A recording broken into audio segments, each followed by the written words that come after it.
అలానే చేసావు. మీకు ఇక్కడ కనిపిస్తుంది అమెరికా అధ్యక్షుడు ట్రంప్, అలాగే అమెరికా ఆర్థికవేత్త రిచర్డ్ వోల్ఫ్ ఈయన, ఆ తర్వాత ప్రధానమంత్రి నరేంద్ర మోడీ గారు మనకు కనిపిస్తున్నారు. అలాగే బ్యాక్గ్రౌండ్లో మీరు చూస్తే కనుక ఒక ఎలుక, ఒక ఏనుగు కూడా కనిపిస్తుంది. దీనికి అర్థం ఉంది. ఎందుకంటే అమెరికా ఆర్థికవేత్త రిచర్డ్ వోల్ఫ్ ఏమన్నారంటే, ఎలుక లాంటి అమెరికా ఏనుగు లాంటి భారతదేశాన్ని ఢీకొనాలని చూస్తుంది, ఇది మంచిది కాదు అమెరికాకి, అమెరికా పతనం స్టార్ట్ అయ్యింది అని చెప్పి అమెరికా ఆర్థికవేత్త రిచర్డ్ వోల్ఫ్ చెప్తూ ఉన్నారు. ఇది ఎందుకు చెప్తున్నారని అంటే ఆయన దానికి వివరణ కూడా ఇచ్చారు. అత్యంత అధికంగా జనాభా కలిగినటువంటి దేశం భారతదేశం, 140 కోట్లకు పైగా జనం ఉన్నటువంటి దేశం. ఆ దేశంతో అమెరికా పెట్టుకోవటం అని అంటే తన మార్కెట్ని తానే కోల్పోయినట్టు, తాను కూర్చున్నటువంటి కొమ్మను తానే నరుక్కున్నట్టు అనేటువంటి విషయాన్ని చెప్పారు. పైగా ఆ పోలిక కూడా పోల్చారు. ఏనుగుతోటి భారతదేశాన్ని పోల్చారు, ఎలుకతోటి అమెరికాని పోల్చారు. సో ఎలుక పోయి ఏనుగుతో ఢీకొంటే ఏమవుతుంది? అసలు ఢీకొనే అవకాశం ఉందా? ఏనుగు ఎక్కడా, ఎలుక ఎక్కడా? అంటే ఆ పోలిక చేశాడు ఆయన. ఆయనకి తెలుసు అమెరికా ఆర్థిక పరిస్థితి ఏంటి, భారతదేశం యొక్క ఆర్థిక పరిస్థితి ఏంటి, అమెరికా వృద్ధి రేట్ ఎంత, భారతదేశం యొక్క వృద్ధి రేట్ ఎంత, దౌత్యపరమైన సంబంధాలను అమెరికా ఏ విధంగా నిలుపుతుంది, భారతదేశం ఏ విధంగా నిలుపుతుంది, అమెరికా అధ్యక్షుడు ట్రంప్ యొక్క సామర్థ్యం ఏంటి, భారతదేశం యొక్క ప్రధానమంత్రి నరేంద్ర మోడీ యొక్క టాలెంట్ ఏంటి అనేది ఆయనకి తెలుసు. అన్నీ తెలిసి ఆయన ఒక ఒపీనియన్కి వచ్చిన తర్వాత ఏనుగు లాంటి భారతదేశాన్ని ఎలుక లాంటి అమెరికా ఢీకొనాలని ప్రయత్నించడం అమెరికాకి నష్టం అనేటువంటి విషయాన్ని తేల్చి చెప్పేశారు. ఈ కారణంతో ఇప్పుడు అమెరికా కనీసం ఇప్పుడైనా మళ్ళీ సమీక్షించండి, సమీక్షించకపోతే అమెరికాకి నష్టం అని చెప్పి ఆయన ఒక ఆర్థికవేత్తగా, ఒక బాధ్యతాయుతమైనటువంటి అమెరికా పౌరునిగా బయటకు వచ్చి స్టేట్మెంట్ ఇచ్చారు. ఇది ఇంటర్నేషనల్ మీడియాలో మారుమోగిపోతుంది. భారతదేశాన్ని కాదనుకుంటే అమెరికా ఉత్పత్తులను ఎక్కడ అమ్ముతారు, అమెరికా మార్కెట్ ఏమవుతుంది అనేటువంటి ప్రశ్న.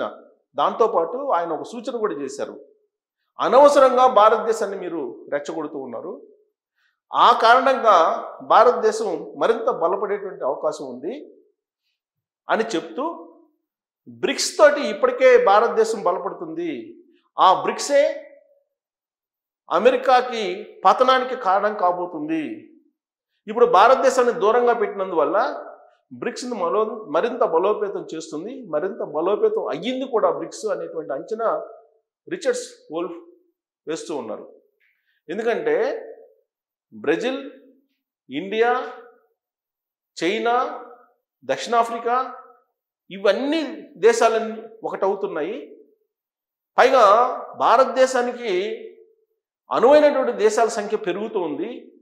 ట్రంప్ కారణంగా, ట్రంప్ తీసుకున్న నిర్ణయాల కారణంగా ఇవన్నీ డీడాలరైజేషన్ దిశగా అంతర్జాతీయ మార్కెట్ వెళ్ళేటువంటి అవకాశం ఉంది.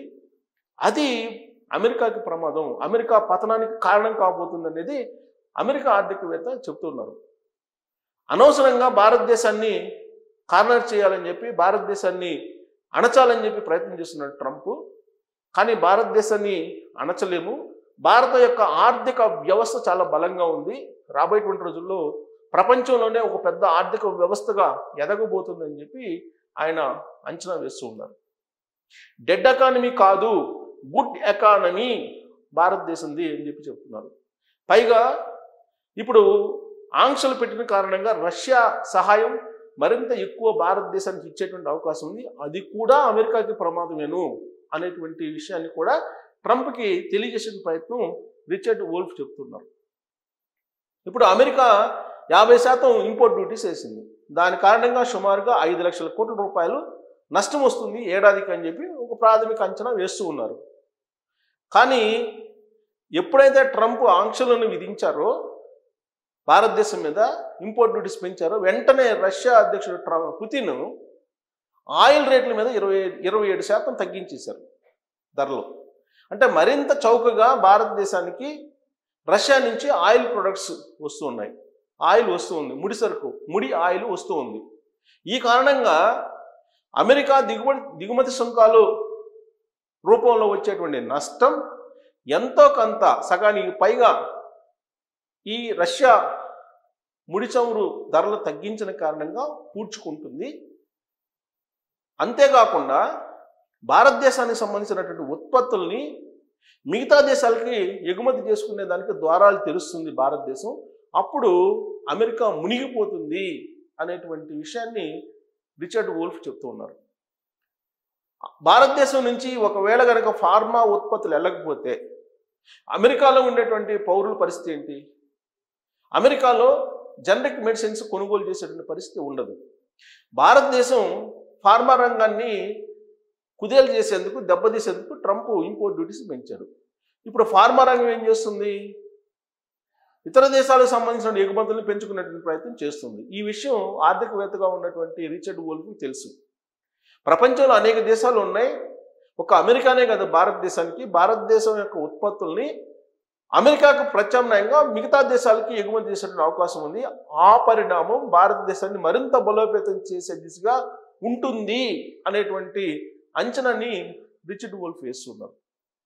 అందుకే అమెరికా అధ్యక్షుడు ట్రంప్ భారతదేశం మీద తీసుకున్నటువంటి ప్రతి నిర్ణయం కూడా అమెరికాకే నష్టం అనేటువంటి విషయాన్ని చెప్తున్నారు. ఈవెన్ విదేశాంగ శాఖ మాజీ మంత్రిగా ఉన్నటువంటి లేదా మాజీ రాయబారిగా ఉన్నటువంటి నిక్కీ హేలీ కూడా అనేక సందర్భాల్లో ట్రంప్ని నిలదీస్తూ ఉన్నారు. ఈవెన్ ఆవిడ రిపబ్లిక్ పార్టీ అయినప్పటికీ కూడా విదేశాంగ విధానంలో భారతదేశంతో నేర్పేటువంటి సంబంధాలు దెబ్బతింటే అమెరికాకే నష్టం అని చెప్పి నిక్కీ హేలీ కూడా చెప్తున్నారు. ఇంతమంది చెప్తున్నప్పటికీ కూడా ట్రంప్ భారతదేశం పట్ల వివక్ష చూపిస్తున్నారు. అడుగడుగున భారతదేశాన్ని అవమానపరిచేటువంటి ప్రయత్నం చేస్తూ ఉన్నారు. ఇవన్నీ గమనించినటువంటి నరేంద్ర మోడీ గారు చైనా వెళ్ళారు, జపాన్ వెళ్ళారు. రాబోయేటువంటి రోజుల్లో చైనా అధ్యక్షుడు ఇండియా రాబోతున్నారు, రష్యా అధ్యక్షుడు ఇండియా రాబోతున్నారు. వీళ్ళందరూ ఒకటైతే అమెరికా పరిస్థితి ఏంటి? అమెరికా నిలబడగలదా అనేటువంటి సందేహం ఇప్పుడు మనకు కాదు వస్తుంది, అమెరికాలో ఉండేటువంటి ఆర్థికవేత్తలకు వస్తుంది, అమెరికాలో ఉండేటువంటి విదేశాంగ నిపుణులకు వస్తుంది, విదేశాంగ శాఖలో పనిచేసే దౌత్యవేత్తలకు వస్తున్నటువంటి సందేహం ఇది. సో అనవసరంగా భారత్ని రెచ్చగొట్టి అమెరికా మునిగిపోబోతుంది అనేటువంటి విషయాన్ని స్పష్టంగా ప్రపంచంలో ఉన్నటువంటి ఆర్థికవేత్తలు చెప్తూ ఉన్నారు.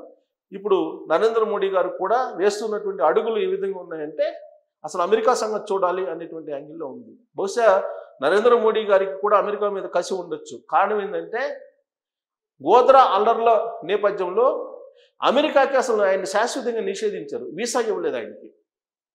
ఇప్పుడంటే ప్రధానమంత్రి అయ్యారు కాబట్టి ఇస్తున్నారు, కానీ ఆయనకి బేసిక్గా అమెరికాని అసలు వీసా ఇవ్వకుండా నిషేధించింది. మరి అలాంటి అమెరికాని అంతు చూడకుండా ఉంటారు నరేంద్ర మోడీ గారు? ఖచ్చితంగా చూసే అవకాశం ఉంది. ప్రస్తుతం జరుగుతున్నటువంటి పరిణామాల్ని భారత్కు అనుకూలంగా మలుచుకుంటూ ప్రపంచంలో ఉన్నటువంటి ఇతర దేశాలని భారతదేశం వైపు చూసేలా చేస్తూ ఉన్నారు. జపాన్ వెళ్ళారు, జపాన్ వెళ్ళి మీరు వచ్చి పెట్టుబడులు పెట్టండి, భారతదేశంలో మేక్ ఇన్ ఇండియాలో పార్టిసిపేట్ చేయండి అని చెప్పి చెబుతున్నారు.